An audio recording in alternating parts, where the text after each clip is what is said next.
I love my grandma. When I graduated high school, my grandma came to me, gave me a big hug, said, "Anthony, I'm so proud of you. You're my first grandchild to get to go to college. What can I do for you? What can I give you before you go to college?" And I said, "Honestly, Grandma, all I need from you is money." And my grandma said, "Okay, Anthony, I understand." So a couple months go by. It's the end of the summer. I'm packing up my dad's car, getting ready to go to school. And my grandma walks up, says, "Anthony, here, before you leave, take this." And she handed me a brand new Bible. And I said, "Thanks, Grandma, that's exactly what we talked about." I got in the car and I went off to school. A couple of weeks go by. I'm hanging out in my dorm room. And the phone rings. It's my grandma. Says, "Anthony, just calling to see how college is going." I said, "Grandma, college is the best. But to be honest, I'm already starting to run low on money. And I could use a little bit, like we talked about." She said, "Okay, Anthony, well, let me ask you this. Have you been reading your Bible?" And I said, "Totally, Grandma. I'm on chapter 4. She said, "Okay, Anthony, well then I guess I'll talk to you later." A couple of months go by. Now I'm really starting to struggle. I'm gonna have to drop out of school if I don't get some money. So I call my grandma in a panic. I say, "Grandma, please, it's Anthony. I'm having the time of my life in college. I love it here. But if I want to graduate, and I do,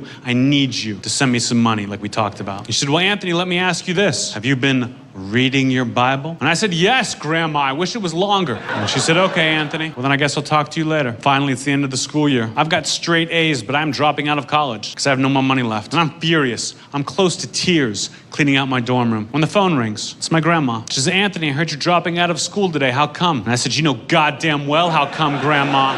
She said, "Well, Anthony, let me ask you this. Did you read your Bible?" And I just hung up the phone. I was so pissed off. Took everything out of that room. The last thing I took off the shelf was that Bible my grandma had given me. Took it off the shelf, held it in my hands, and for the first time, I actually opened it up. And right there, on the very first page, in my grandmother's handwriting, it said, "Fuck you."